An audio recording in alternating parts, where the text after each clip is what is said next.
You know, when you hear that music, it's about to go down. Hi, everybody. Brian Smith, welcome to another season of Friday Night Huddle. Shane Fordham will be along shortly, but first, our game of the week, Southside versus Peninsula matchup between two former Hampton Crabber teammates, Woodrow Wilson and Hank Sawyer. Sawyer's Lake Taylor squad playing host tonight. It was also, they were showing off their new turf field. It was nice. It had that nice, new field smell to it. Dedication happening at halftime. But back to football, it was the Crabbers who wound up christening the field with the first score of the game. Marcus Chapman up top, 24 yards. What a catch by Davian Perry. 6-0 lead. Extra point, no good. Titans quickly responded. Stolen first. Keon Johnson breaking it outside. 26 yards later, he's in to tie it at 6. Their extra point, no good. Lake Taylor would take a 14-6 lead, but the Crabbers countering care of Chapman, who goes for 30 yards on the quarterback keeper. They get within one at 14-13. They tied it at 21 at the break. Third quarter, Hampton starting to pull away. Care of Marcus, 86-yard run. Crabbers wind up holding off the Titans. Final 40-31. Up the road in Henrico County, the Maury Commodores visiting the Verina Blue Devils. Pick things up third quarter. Commodore quarterback Dominic Everett going back to pass, gets picked off by Verina's Zerad Capers. He's going back the other way. 5 plays later, Verina's QB Caleb Weish to hand off to Michael Fairley. He's in for 12 yards to pay dirt. Now with 7:13 to go in the game, Maurice Everett showing off the arm talent, airs it out 48 yards, connects with Javon Wiggins in stride, ties it at 13. Maury would go on to win this one by a final of 14-13. Other scores around the area: Lansdowne blanks Tallwood, Woodside no problems with Grassfield, Western Branch storms past Catholic, Ocean Lakes shutting out First Colonial, Sussex Central 28-7 winners over Lakeland, Heritage they edge Booker T 37-36. Not shown Kingsville Fork a winner over Wise 27-19. Well, let's switch over to the beach where Shane Fordham, he had a pair of games. Shane, welcome back.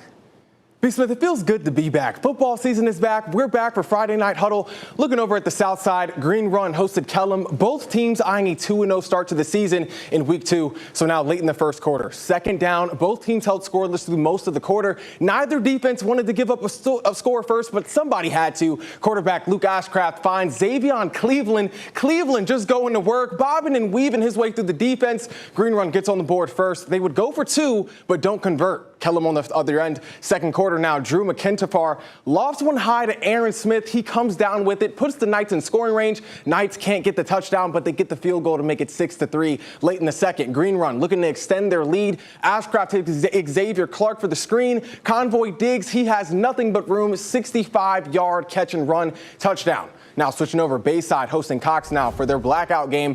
Bayside got off to a hot start, leading Cox 20-10 in the second quarter. Cox looking to chip away at that lead. They connect on a 45-yard field goal. That's Bryce Windholm with the boot. Cox makes it a one-possession game, 20-13. Fourth quarter now. Bayside looking to put the Falcons away. Cam Kirby off the QB keeper, 11 yards out, just showing off the speed. Marlins extend the lead, 27-13. Next drive, the Falcons march down the field, looking to stretch out the game as much as they can, looking to bring it back to one possession. Just under a minute to go. Braden Herron sends a prayer to the corner, but it's a no-fly zone. This airspace is not fit for travel. Kyron Brown gets the interception, seals the game for the Marlins as they beat Cox 27-13.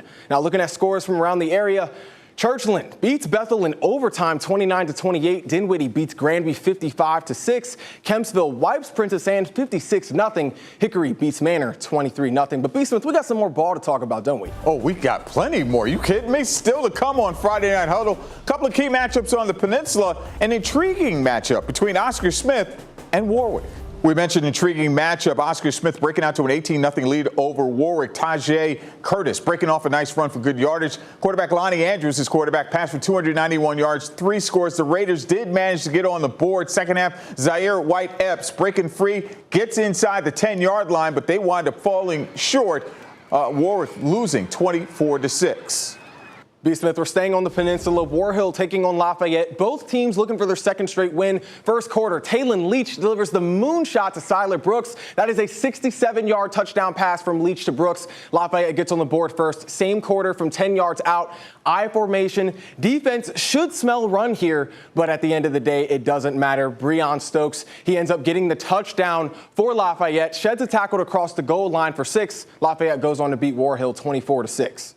Other scores, Grafton a winner, as was Pocosin, blanking New Kent. Tab shutting out Bruton. Nansemond River big over Menchville. Norfolk Christian no problems with Hobgood Charter. Nansemond Suffolk over Atlantic Shores in overtime. And Norfolk Academy 42-6 winners over Hampton Roads Academy. Gentlemen,